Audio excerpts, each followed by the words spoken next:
আসসালামু আলাইকুম। আজকে দেখাবো পাবদা মাছ কাটার নিয়ম। তো প্রথমেই পাবদা মাছের পিঠে যেই পাখনাটা থাকে সেটা কেটে নিলাম, তারপর লেজটা কেটে নিলাম, তারপরে মাছের মাথার দুই সাইডে যেই কাটা অংশ থাকে সেই কাটা অংশগুলো আমি খুব সুন্দর মতো কেটে নিলাম। ভিডিওতে আপনারা খুব সুন্দর ক্লিয়ারলি দেখতে পাচ্ছেন।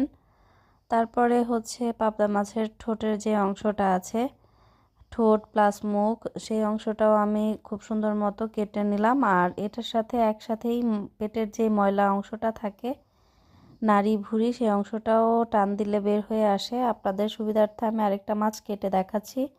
প্রথমেই পিঠের যে পাখনা সেটা কাটলাম, তারপরে লেজের অংশটা কাটলাম, তারপরে হচ্ছে মাথার দুই সাইডে যে কাটা থাকে সেই কাটা খুব সুন্দর মতো কেটে নিচ্ছি। পাবদা মাছটা কাটা খুবই সহজ আর কাটতে খুবই কম সময় লাগে। তারপরে হচ্ছে মাথার অংশটা কেটে নিচ্ছি। এই মাথার অংশটার সাথেই একদম সব অংশ, ময়লা অংশটাও চলে আসে। আর আমি পাবদা মাছের নর্মালি পেট কাটি না, আপনাদের সুবিধার্থে দেখিয়ে দিচ্ছি। কেউ যদি পেটটা একটু কাটতে চান এইভাবে কাটতে পারেন। এই তো আমার মাছ কাটা শেষ হয়ে গেল।